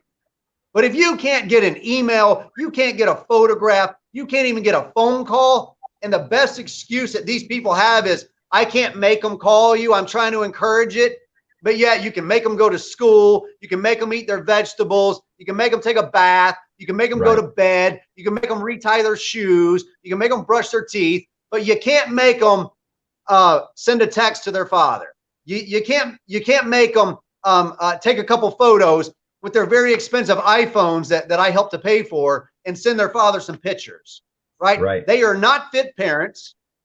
They should have never been custodial parents, and intervention should have occurred at a much earlier date. They can identify that there are being very contentious litigants, and those contentious litigants are the ones that are doing it for money and power and control over another person. It's a sick, demented system, and we have to understand that parental alienation is domestic violence. Call it gatekeeping if you want to be technical about it, or what was the term Ted used? Persecutory delusions. Well, that's as it comes to the children, aligning with the gatekeeper. Yeah. And these people aren't trained to identify it, right? And I think that we've got to get to that model of, we don't need these people in our lives. And the quicker we learn to shuck them and shed this skin of believing we need government to make all these choices for us, we don't. We just need to disincentivize it. Right? Stop the wealth redistribution. Stop the power and control exercise over fathers using children. The working people of this country, the last thing they need is an upper crust on top of them, leeching off them and taking their money and giving them no. Yeah, it's funny. Just quickly on that, if you go to a courthouse, you'll see people dressed up in wedding gowns and all happy, carrying bouquets of flowers, going up to a courtroom to get married. They're literally going into the legal seat of the law into one's county and getting married. Are you telling me that the state, which is literally facilitating their ceremony, can't have a standard form contract that says, hey, before you get married, this is what you're going to agree to, that's going to make in case things don't go well, as easy on everyone, including us, as possible? Right. Why don't they walk out there with a basic prenuptial contract that says, we split 50-50 custody, we split our assets 50-50, we get an accountant to do it, not a lawyer, and then we're done. And then, I mean, you can put a stipulation in there too, like, depending on what someone's career is, maybe it would be feasible, and that would be something that they'd have to discuss. But at no point should it cost tens of thousands of dollars, months and years to figure this out. Well, it's part of the invitation, right? Because to get married, it's low cost and simplistic if you just want to get married, right? If you just want the recognition of the state, if you want the recognition of your family and your peers, we're socially engineered to believe you need to go down to your courthouse and get approval, some form of recognition from the state. Why? To me, my friend James Kelly is completely correct on this, that it's an unconstitutional overreach that we're even required. I agree.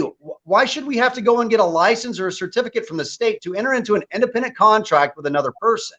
I believe that part of the degradation here in our society has been no-fault divorce. In my case, I believe that I could have proved spousal abandonment. So Illinois was a perfect place for her to remain, since they it's not in fact, I don't think that the nation's underneath the fault-based divorce system really any longer. But Illinois is a perfect state for her to abandon me in, because then she keeps residency. They don't want to break up the pattern with the kids. The military sent me to the other side of the country, so I'm out of the picture, and she's left sitting high and dry with everything. And then all I got to do is open up my mouth and say, no, I don't agree. And then now all of a sudden, I might as well be Jeffrey Dahmer, right? I mean, screw the letters from 3 presidents and 4 governors. I mean, screw all the medals and stuff sitting on my uniform. Never mind that I was a reserve sheriff's deputy and volunteered hundreds of hours in Lake County, mind you. Never mind all of that. Never mind being 42 years old and not having any charges or convictions. Like Ted said earlier, this is not a patriarchal society. I am sorry, it is not. What it is a very authoritarian society.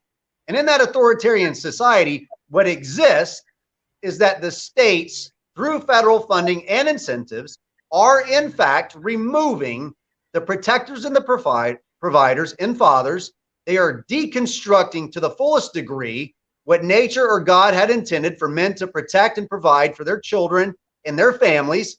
The state is assuming it has a compelling interest to now become the protector and the provider, giving the false illusion to single mothers out there that they're doing it on their own, when in fact they're not. They're being propped up by the taxpayers, okay? And they're harming themselves and their children in the process by thinking that they don't need these fathers involved in the lives of these children. I don't care if they do have a background. We've all got backgrounds. You don't criminalize maturing. You don't criminalize making mistakes because your children weren't born with a how-to guide and a pamphlet to tell you how to turn them on and operate them efficiently and effectively to get the best possible outcome. You had to figure that out. And a lot of people didn't get the best beginning themselves, right? We have made it a criminal nature to have a child in this world, and we are disincentivizing the unity of family and fathers being involved, and we have to shed this off. Our society has to be done with this in its entirety, and these people need to be held accountable. I mean, brought to trial, tried for in a criminal prosecution for deprivation of rights under color law. They should turn large rocks into little rocks, and fathers and mothers and children out there that were abused by this, they deserve to be financially compensated to the fullest degree, whatever that looks like. I'm sorry. These are human rights issues. These are not states' rights issues. I think that's good. Can I tell? So, you guys, yeah, go do ahead. you guys have anything else you want to share? I'll just close because I know Kash very well, and he mentioned something about being a reserve sheriff's deputy in Lake County. Mm-hmm. What police department did we went to your ex-wife's house for you to try see your kids? What municipality was that, Kash? Where does she live again? That was Lindenhurst. Lindenhurst Police Department. We went to Lindenhurst to his ex-wife's house to try to see his kids. And of course, mom calls the cops. And the cops come over. And one of the cops happened to be a former sheriff's deputy at Lake County who knew Kash. And she had such a personal bond to him. Mm-hmm. She wanted to give him a hug, and she couldn't professionally, but she wanted to give him a hug. And she said, Kash, I remember we served the first year together. You were the rookie of the year, or he got a leadership award. Yeah, I got a leadership award there from the class. The class voted me, and I got a leadership award for surprise. It was an honor because all of these other people were professionals in their own right, and so we were all volunteers. We all just wanted to kind of give to our community there. I mean, that just gives you a more human touch on Kash. Is that when I spend time with them, I see shit like that. Can I add a little? Yeah, go ahead. We were driving down the road, and Kash picked up some homeless people, and gave them some food, and we took them on down the road. So they were traveling, and they had a destination, and they were having to travel. I mean, we drove them 30 minutes, so they would have been walking all day and all night. And Kash asked me to stop over and pick them up and this and that. And I felt a little uncomfortable about it, not about doing the good deed, but just nervous about the situation. And these were people that are obviously not very well off. They didn't, not to make fun. They didn't smell very good. They didn't look very good. One had a knife on his side, and Kash treated them with a lot of dignity. I'm sitting there. I'm like, Kash, I'm a little worried. He's like, Chris, I'll protect you, whatever. And we're joking around about that. But You know, he was quick. He's like, Chris, go pick them up. We don't know what their story is. Like look at us. Like I'm essentially homeless. I live at my dad's. You know, I'm using his internet right now. We don't know necessarily. You know, if my family wasn't here to help me, if I was 40 or 50 when this happened, I might be homeless. You know, you don't know what somebody's gone through, and then how they can be taken down that that cycle. You know, Kash also had a vet. I believe it was a vet. Was he a vet at your house? He was disabled, and he, Right. fell in some hard times. And the system doesn't let people who fall in hard times. It doesn't lift them up in any way. It usually beats them down, and then they fall into things like drugs and criminal behavior and this and that because they're trying to survive or they're trying to feel better. And when Kash is always talking about domestic policy, I didn't really think about any of that. These are all root causes. The reason that we have crime and mass shootings and this and that, we're trying to take our guns. No, let's give back our fathers. All these things, there's root causes to all these things. And Kash is, one of those people that understands it. Helped teach me a lot too, about the humanity. And he's had to make some growth. He was in a bad way, emotionally, mentally, physically, and I was too, in a lot of depression. I had to fight back from that. And so now we're doing this, and this is how we survive too. This is therapy for us, and I appreciate you both being here. And yeah, kudos to Kash. Kash, you could be around my kids anytime. You know what? Next time I have my kids, I might go come see Kash, and we're gonna go play. I can only have my kids every other weekend and no more than that. And Kash can't have his kids at all. I will make a point to hang out with Kash and my kids one of the weekends that I'm permitted by the state of North Carolina and Alamance County to have my children. Yeah, I like that. I enjoy being able to spend time, and guys out there, I really feel bad because guys will go, I feel really bad because I'm complaining and I get to see my kids every other weekend. No, don't feel bad about that, right?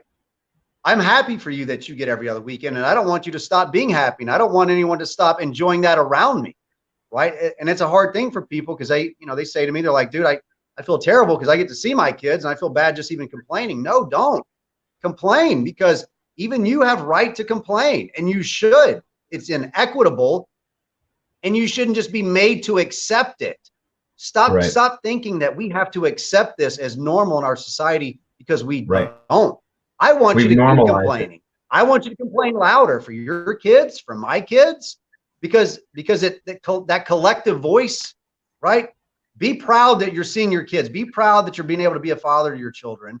Be the best one that you can, but also be the best fighter and the best advocate that you can, and remain there with those of us who are struggling. I mean, I struggle mentally and emotionally because I didn't know that 3 years later, after not seeing and talking to my kids, my daughter and 27 months with my son there, I didn't know how much it was going to traumatize me. I didn't know how much it was really going to affect me as a human being. And now I understand other people out there that I saw in the movement a few years back that I kind of unfairly judged. Right. Because I was seeing my kids. I had the every other weekend and a few hours throughout the week. And I was seeing them and I was fighting. But these people that in my mind, I'm going, you're not being politically correct enough. I'm like, you need to tone it down a few notches. Right. What I didn't realize, what I was looking at was 3 years for this person into not seeing his daughter, 3 years of not talking to his daughter. 3 years of, after having served his country honorably, being wounded in combat, getting a Purple Heart, being discharged honorably from the Marine Corps, and not seeing his daughter. That's the person I was looking at. Right? I wasn't looking at a father that was healthy and grounded because he was seeing his child and he was getting to raise his child. I was looking and viewing a man that had been destroyed by his country in combat, because he was sent over to guard poppy fields, and he'll tell you that he guarded poppy fields, and that his service was misused, and he was used by our government, and he's angry about that, and we should all be angry about that. And we should be angry for one another. But when we do these platforms, and I'm appreciative, Chris, that you're doing what you're doing. It takes time out of your day, time out of Ted's day, to do all of this. And we're not getting paid to do it, but we should get paid. You know why? Because what we're doing is important, right? What Eric Carroll's doing important, what all of those men and women up in New York and California are doing is important, and we need them. They're vital front lines people in the fight to restore our freedoms, and we should be out there financially supporting them and otherwise. Making phone calls, emails, walking neighborhoods, door knocking, protesting judges, informing others, warning them of the dangers inside their county if their counties are as bad as what Cook County and Lake County are. Yep. And we need the women. The women are coming out too. Yeah. And that's all the mothers and the stepmothers that are remarrying us men and saying, I could be a stepdad to someone else's kid and be the best stepdad. And these women are coming out and saying, why can't he have his own kids? He's great with my kids. If you're not restricted from adopting or fostering kids or being a teacher, castrated, if you don't have like some label stamped to you that you can't be within 500 feet of a school, okay, you should be able to have your kids equally. If you're there and you're within the reasonable distance there, of course, if you're on the other side of the world, the other side of the country, it doesn't make sense to have equal custody unless you're homeschooling your kids. Maybe then that would work. Maybe they could homeschool maybe parents could do that. I mean, people are living out of RVs and buses now. They're educating their kids on the road. They're living around the country. I think it's great. Divesting from the public education system. It's atrocious. It's part of what perpetuates this myth that fathers aren't needed. I wanted to play this video before we go. It's only about 5 minutes. A lot of this stuff is stuff that we've maybe seen and shared, but some of our audience, some of the people that watch my stuff, your stuff, that they see that we're advocates. They don't Google these things. They don't research these things. They don't watch these videos. This was another key video. This is Tucker Carlson, who I really do respect as a journalist on Fox, and he has more than one video. There's probably 2 or 3 at least that I can think of that's about fathers and men and talks about what's going on in this country. So I'm going to play this for a little while, and then we're going to say goodbye and goodnight tonight. And we're definitely going to do this again, but it's been a great show. We've had a lot of guests, a lot of viewers, and I'm going to play this for you guys right now. Let's see it. Well, there are a lot of reasons that men are falling behind in this country, but a look at the numbers reveals one statistic that tracks the decline of American men almost precisely over time: the disappearance of fathers from the home. Between 1960 and 2016, the proportion of kids living with both parents decreased by almost 20%. The percentage of children living with only their mothers nearly tripled. In demographic terms, this is stunning. Changes to family structure this abrupt and profound typically are only seen in wartime. And yet, if anything, those numbers understate the reality of fatherlessness in America. In the high-income neighborhoods where journalists and policymakers tend to live, not a lot has changed. Most kids there still grow up with their fathers and mothers. But in the rest of the country, intact families are disappearing. According to a 2014 study by researchers at Johns Hopkins University, among younger parents without college degrees, 74% of mothers had at least one child outside of marriage. Out-of-wedlock births are now the rule across the country, not the exception. Increasingly, having a father at home is a sign of affluence, but it is also a cause of affluence, especially for boys. Boys who grow up with a father at home earn much more as adults. Boys who grow up alone with their mothers tend to earn less. They also have more disciplinary problems in school. They read less and less well. They're less likely to graduate from high school or go to college. They are more likely to be unemployed and to live in poverty. They get married less often, and when they do, they divorce more. They're more likely to be obese and have asthma. They are far more likely to abuse alcohol and drugs, exhibit antisocial behavior, and commit acts of violence. As adults, they're twice as likely to go to prison. Now, these numbers aren't the result of one study, but of numerous large studies done over generations. The results hold true across geography and ethnic groups, white and black, urban and rural. They're always true.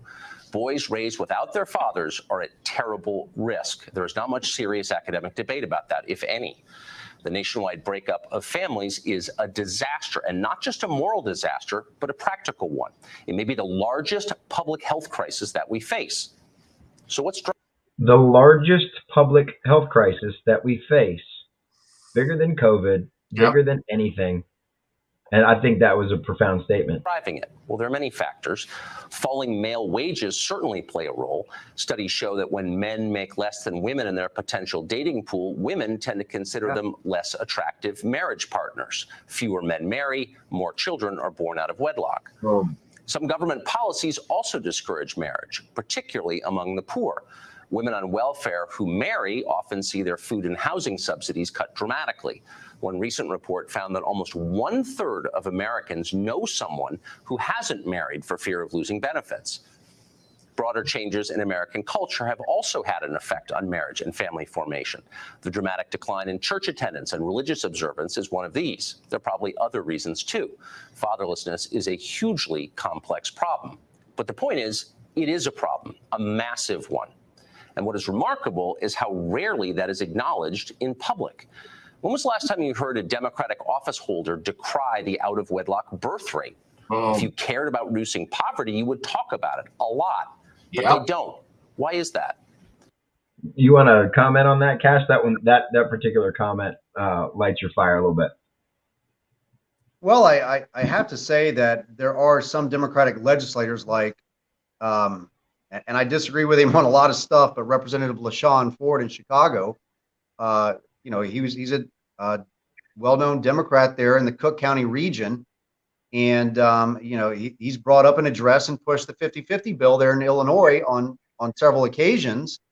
Right. But routinely what we see is that even with one Democratic legislator, a father that, has an understanding of the system and how it's affecting people, they can't change anything themselves. They're no match when they have an entire multi-million-dollar combination industry and team cooperating in the domestic violence industry. And that's an industry that is preying upon women and children while discriminating against men, and along with the domestic relations courts and the respective state bars that are training their attorneys on how to maximize these profits. They're still using the outdated Duluth model to demonize and portray fathers to all that receive their training. Okay, this training that's conducted to quote unquote court advocates, to police departments, to guardian ad litems, to judges. Fathers and men in this nation are portrayed as being bumbling, deadbeat, abusive, mindless beings that have no business being within arm's reach of children unless they're paying $200 an hour for supervised visitation while simultaneously working a six-figure job and sending them $4,000 a month. It's asinine. Ted? And the other problem that the Democratic Party has, and I know I grew up a liberal for many years. They think that government's the problem, or excuse me, government's the solution. Right. So when the problem in this case is government and government overreach on the family, government, for the most part, just the way it is, always unintended consequences. It may not be purposeful. It may just be careless. Everyone makes mistakes, but what the government needs to get out. And the Democrats, in this case, the problem that they have is that it sort of cuts against their core ideology. That first of all, most of them want to serve in government, so they have all these high ideals and beliefs. So I'll go work for DCFS, and I'll go in and I'll decide what's best for this family. I'll go work at some social service agency or some advocacy. I'll instead of going in and working in the private sector and being an accountant or a manufacturing worker or an engineer. You know, that is a sort of, they love universities. They love all these high-minded ideals, which gravitate towards people coming in and saying, I know what's best for you. And a collective, Right. more of a collective mind state. And it's hidden behind this, knowing what's in your best interest, well-being, safety, protection, equality. Equality. Since when has equality meant equality for everyone except for the people that we don't agree with? And that's what I'm seeing more of as I get older and as I've gone through this. So let's listen up to the rest of it, and we'll say goodnight. Well, exit polling answers that question. Unmarried mothers are a critical part of the Democratic coalition. In 2008, Barack Obama won 74% of single mothers who voted.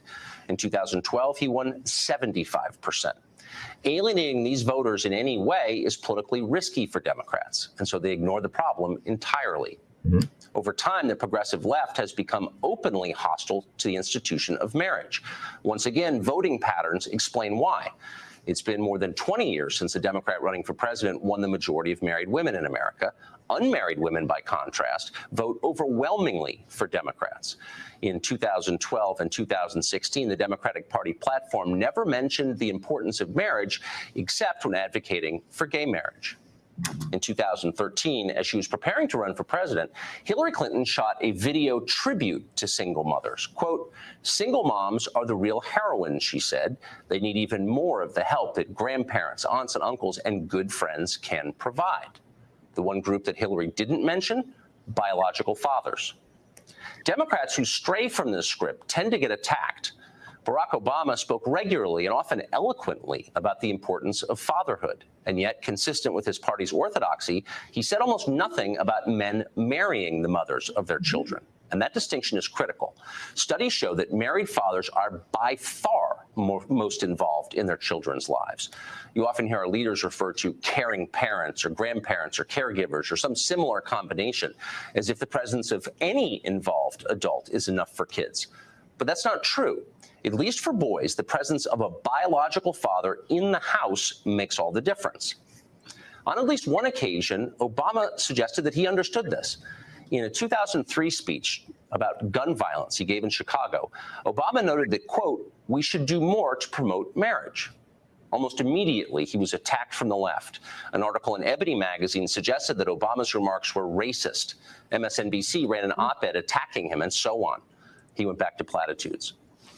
Hillary Clinton was right about one thing. Being a single mother is difficult. A lot of single mothers work incredibly hard, and they ought to be admired for that.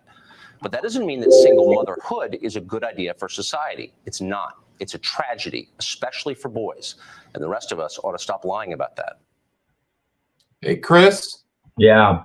Can I add something in on this? Absolutely. I want to ask you and Kash, I'm gonna give you a trivia question. Okay. Someone wrote this in 1973 for the Harvard Law Review. And this was the quote. "Best interest of the child standard operates as, quote, an empty vessel into which adult perceptions and prejudices are poured." Who authored that statement? Kash. Was that Sandra Day O'Connor? Nope. You want to try, Chris? Wait, can you repeat that? I don't know if you guys heard the audio, but it was going off in my ear. Okay, let me 1973 Harvard Law Review, entitled "Children Under the Law." "The best interest of the child standard operates as, quote, an empty vessel into which adult perceptions and prejudices are poured." Who wrote that? In 1973? Mm-hmm. God. No. Kash, take another stab at it. I'm gonna tell you pretty. She worked with Marian Wright Edelman with the Children's Defense Fund. The author of that statement was Hillary Rodham Clinton. Oh, in 1973. Oh, 73. That was Hillary Rodham Clinton. Wow. Wow. I didn't know that. What was she doing in 1973? Hmm? What was she doing in 1973? She was involved. She was under the tutelage for a few years of Marian Wright Edelman, who founded the Children's Defense Fund, and so she was sort of studying family law, and she was a critic of the best interest of the child standard back in 1973. So liberals, that are out there listening, one of the figures of your party has at least a 5-decade history of being critical of the prejudices that come in with an overreach of adults coming in and telling you what the best interest of the child should be. Was there any influence at that time in that circle, I would imagine, from Ruth Bader Ginsburg? Because Possibly. she was highly critical. I believe she was highly critical as well of how domestic relations treats men and women, presuming that women are, the gender stereotype that they're better caretakers and that Right. men are not as naturally gifted as what That we're women not are. So nurturers. I think, yeah, I would imagine Ginsburg had some influences in that circle as well. But that's good. I didn't know that, Ted. Thank you for sharing that. Yeah, no, that was cool. So we are at the 2-hour mark. I think it's time to say goodnight. What do you fellas think? Yeah, I'm ready to go, man. I got stuff to do. It's 9 o'clock in Arkansas, man. I got dirt roads to ride. Man, it's 10:18 here in North Carolina. Guys, we're going to do this again, and we're going to definitely have conversations about what we need to do to build this network and build this media. And thank you guys so much. Ted Bush, thank you for joining me. Kash Jackson, thank you for joining me. And Shane Bouvet, if he's still around, tell him I said thank you.